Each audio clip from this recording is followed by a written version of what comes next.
We investigate the Berea fossil human footprints. DNA from Neanderthals' cousins shows it must be young, and we dive into the mailbox and even get a letter from Dr. Aaron Judkins. This is Genesis Week.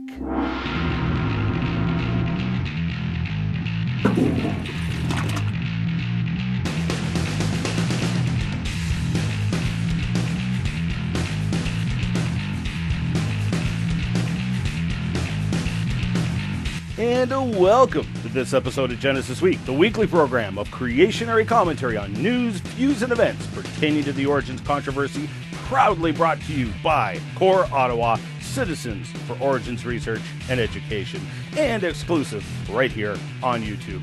Excellence in underground broadcasting. We bring you the information the anti-creationists don't want you to see or hear, and we show the glory of God and creation.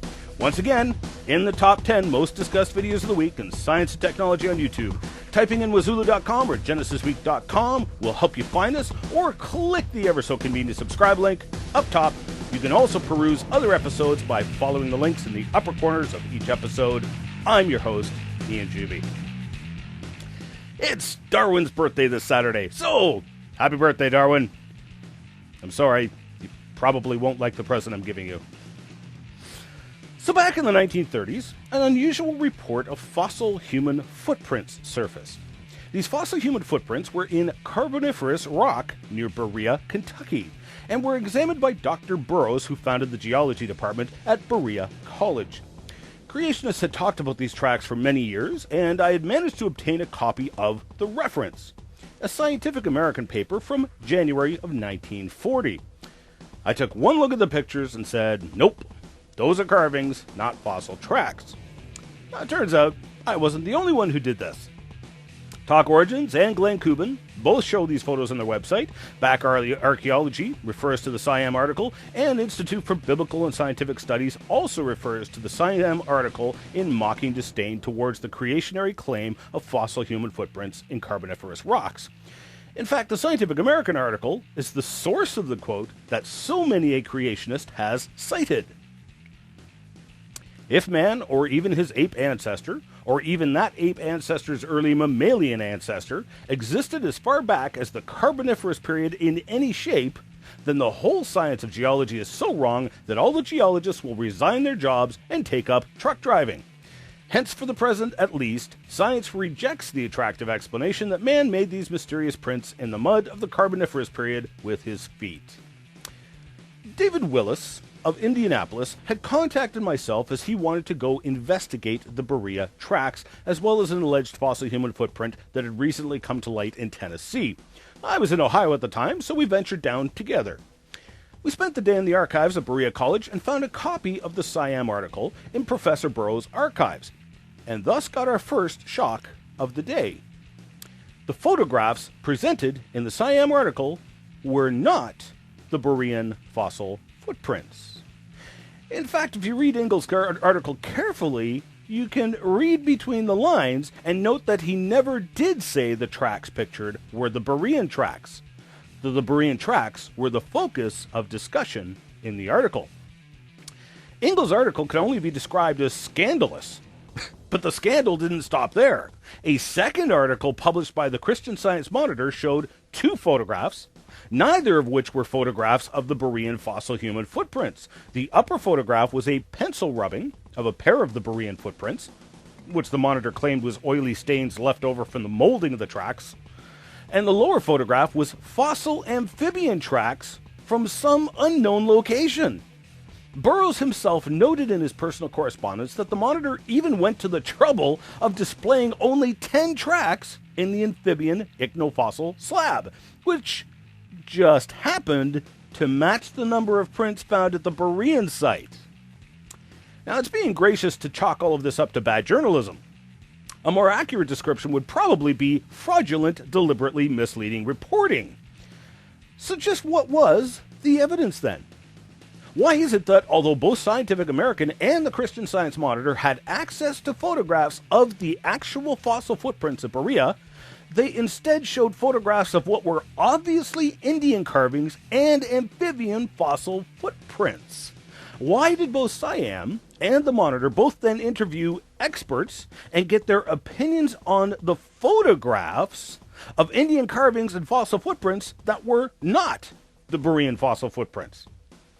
David and I both obtained wax castings of the original fossil footprints, as the originals had all been cut out of the rock. Now, much to my surprise, they were genuine fossil human footprints. There is clear displaced mud surrounding the footprints, and multiple researchers noted the increased density in the sand grains surrounding the footprints, verifying that they were genuine footprints. The footprints are clearly human, as there is no creature, fossil or living, that makes a footprint like a human. And there is no doubt the rock is assigned the evolutionary age of 250 million years old. So, why does it matter? Although Richard Dawkins was referring to the alleged fossil human bones in the Carboniferous, his point remains the same. Evidence of humans in the Carboniferous period would blow the theory of evolution out of the water. These footprints are only one of many pieces of evidence of humans in the Carboniferous, and shows that, exactly as the biblical account of creation points out, man has been around since the beginning of time. These casts are now a part of my new Fossil Human Footprints exhibit, which will be going on display this spring. I will be detailing the Berean fossil footprints in the current issue of Core Ottawa's Crevo News, which should be coming out any day now, and you can sign up for that newsletter right here. Science Daily carried a report about the successful sequencing of the DNA of a relative of the Neanderthals, called Denisovan. These peoples are supposed to be a representative of an Asian group of extinct humans related to the Neanderthals. Taking samples from a finger bone found in a cave in southern Siberia in 2008, the Max Planck Institute for Evolutionary Anthropology in Leipzig, Germany, funded the DNA sequencing research. The sequence was made public yesterday and is available on the web here. Now, this is not the first time DNA sampling has been performed on a person so old. In fact, Neanderthal mitochondrial DNA has already been compared to humans. Dr. Sean Pittman Hay contrasted the differences between a few sample humans and the Neanderthals and showed that the Neanderthals had less difference with humans than humans did with each other. To put it in crude form, Neanderthals were more human than humans were. So we look forward to the comparisons that will arise from this newly sequenced DNA. The point to be made here is not the comparisons that can be made, but rather the fact that the Leipzig group was even able to sequence DNA that is allegedly so old. The estimates are that this finger bone was 30,000 to 50,000 years old. This is already clearly outside of the biblical timeline. So if the bone really is that old, it causes huge problems for biblical creationists. So, is the bone really that old? Scientific study would refute such an idea. We've all seen the CSI TV shows, which has popularized forensic science. Forensic research is such solid evidence that it stands up in a court of law. People are jailed and executed on the basis of forensic evidence. That's how solid the science is. Now, of course, there is much interest in the deterioration rates of DNA in forensic research.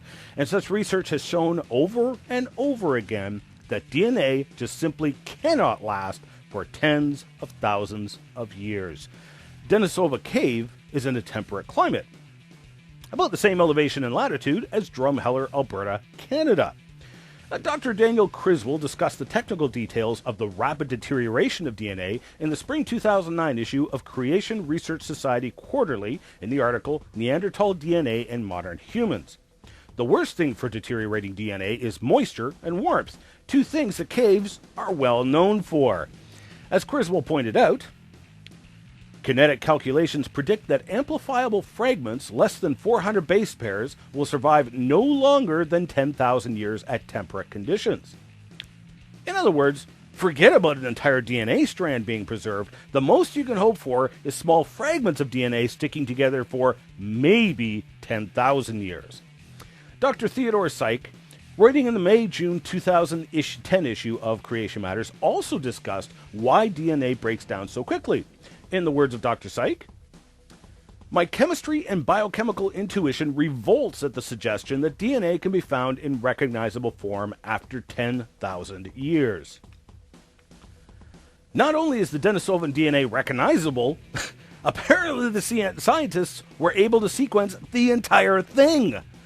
The remarkable preservation of the DNA provides excellent evidence that this fossil finger is much, much younger than the evolutionists are proposing.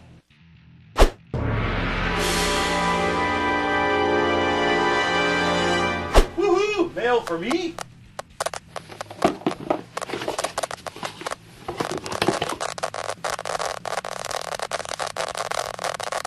I wonder what it tastes like.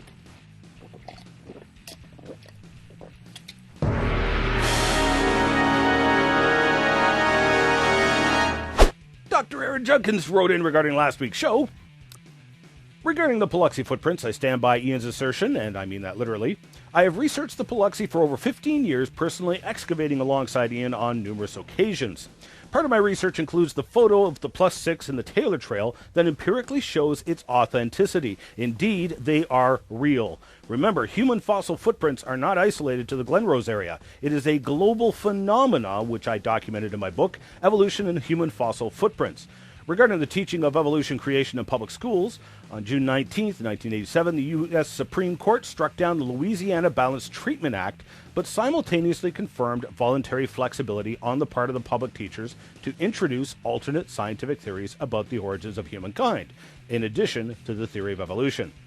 This is to be done with the clear secular intent of enhancing the effectiveness of science instruction. Specifically, it stated, the Act does not grant teachers a flexibility that they did not already possess to supplant the present science curriculum with the representation of theories besides evolution about the origin of life. Indeed, the Court of Appeals found that no law prohibited Louisiana public school teachers from teaching any scientific theory. The court stated that teachers already possess the flexibility to supplant the present science curriculum with the presentation of theories besides evolution about the origin of life. They are free to teach any and all facets of this subject, all scientific theories about the origins of humankind. I document this in my other book, Academic Freedom Exposing Evolution. Go Indiana! Iron Man left a comment regarding the alleged evolving virus in the last episode. Wazulu, you don't know what you're talking about. It's called coevolution. Scientists figured this out over 17,000 years ago, along with how plant life requiring pollination from insects that didn't exist yet because they haven't evolved. Go to a museum, read a biology book. Really? So, evolution explains how the fig tree survived for millions of years before the fig wasp evolved, even though the fig wasp needs the fig tree to survive, and the fig tree needs the fig wasp to survive. I could cite probably dozens of examples like that. Scientists were around 17,000 years ago, and scientists today have not figured out this coevolution. So obviously, it isn't written in biology textbooks.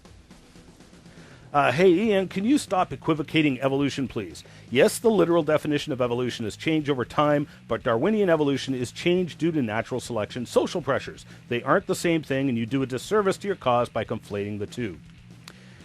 Johnny B. Groovy. Basically, Ian is misrepresenting the whole theory in favor of his personal beliefs. In this video, he states that evolution is change over time, but he does not state what it is a change of. The audience is left to make up its own mind about what that change is. This is deceptive. Actually, when I've asked evolutionists to define evolution, that is the definition I've been given. So you're not disagreeing with me, nor is this misrepresentation. I would encourage the viewers to do their own survey. Go around and ask people what their definition of evolution is. Go on. Paul Chartley finished the statement with, he comments that evolution fits every scenario it is applied to, but that is not because it is made up, it is because it is correct. Thank you for admitting that evolution fits every scenario. That immediately disqualifies evolution as scientific, because it is then not falsifiable. Evolution simply conforms to whatever evidence it is presented with. Thank you for making my point. Thanks, Ian, for your work. I wanted to comment on the virus actually refuting evolution. Viruses, as you carefully pointed out, could not live, or don't live, without taking over a living cell. They are entirely dependent upon the cell machinery for life. Moreover, the changes they create in the DNA do not tend for their survival. They often destroy the host, and thus destroy the ability of the virus to continue. If the virus were responsible for life, it would have snuffed it out as quickly as it began. A significant point. Thanks for writing in. Keep going in. You're so good at poning the evolutionists. I've had a discussion with an atheist who was complaining that you and every creationist don't have a science degree and that you can't do science. Is there any chance you have addressed this somewhere, possibly in a rant? Well, let's deal with that one right now. First of all, it is astoundingly ignorant to claim that there are no creationists with science degrees. This atheist has already disqualified himself with that one claim alone. But I'm also immediately suspect of anyone who starts asking about credentials. Why? Because credentials have absolutely nothing to do with whether or not the person is right. That is a subtle ad hominem attack. Credentialed people make stupid mistakes, and uncredentialed people make stunning discoveries. Secondly, you'll please notice that such people who ask for credentials use the lack of credentials to reject anything you say, but then embrace the writings of Darwin, whose only earned degree was in theology. Now, if you have scientific credentials, they reject your credentials. Dr. Jerry Bergman, 9 university degrees, 2 of them PhDs. You don't get more credentialed than that. But the very people who were demanding my credentials in the very next sentence were rejecting Dr. Bergman's credentials. Look, there's no nice way to say it. This is called hypocrisy and bigotry. And it was glaring in the comments of last week's show. I encourage the viewers, go read the comments for yourself. In like fashion, the anti-creationists loudly demand peer review. But they seem to forget that Origin of the Species was never peer-reviewed. The only peer review they will accept is peer review which defends evolution and refutes creation. Therefore, by their twisted definition, there are no creationary peer-reviewed papers. Actually, in fact, there's been plenty of creationists who have published articles in secular peer-reviewed journals. But the anti-creationists reject those works. Obviously, the anti-creationists are playing head games. Ask yourself, would you listen to someone who contradicts themselves like that? Hypocrites and bigots disqualify themselves from any semblance of credibility. They are not reasonable, nor are they worthy of being listened to. I have addressed these issues partly in my newsletters, item number 3 here, and partly in Crevo Rant number 213. Ian, can you possibly do a video on Mary Schweitzer's find? I've always found that very interesting, particularly her statement on blood cells and tissue existing intact and with its same nature elasticity for hundreds of millions of years. I think she says it perfect, science doesn't allow it, and I agree with her. I think that such things as tissue and blood would have departed from the scene a long time ago. How can something be possible for such a long time? Why hasn't it been mentioned? Well, let me see what I can do. I'm way behind in video production, as I've got several videos in queue which need to be produced first. But sure, that is a fun subject, and again, forensic science has much to say on the matter. Okay, that's enough for this week. I'm your host, Ian Juby. Thanks for watching and pursuing the truth with me. Just remember, Pilate asked, "What is truth?" Jesus said, "I am truth." We'll see you next Thursday. Production software was provided for Genesis Week by the Big Valley Creation Science Museum, located just 25 minutes north of Drumheller, Alberta, in the heart of Dinosaur Badlands. The Big Valley Creation Science Museum was built from the ground up to give credit to our Creator, portraying the scientific evidence showing that creation is the faith that fits the facts, and evolution is the faith that the facts have failed. Visit bvcsm.com for more details.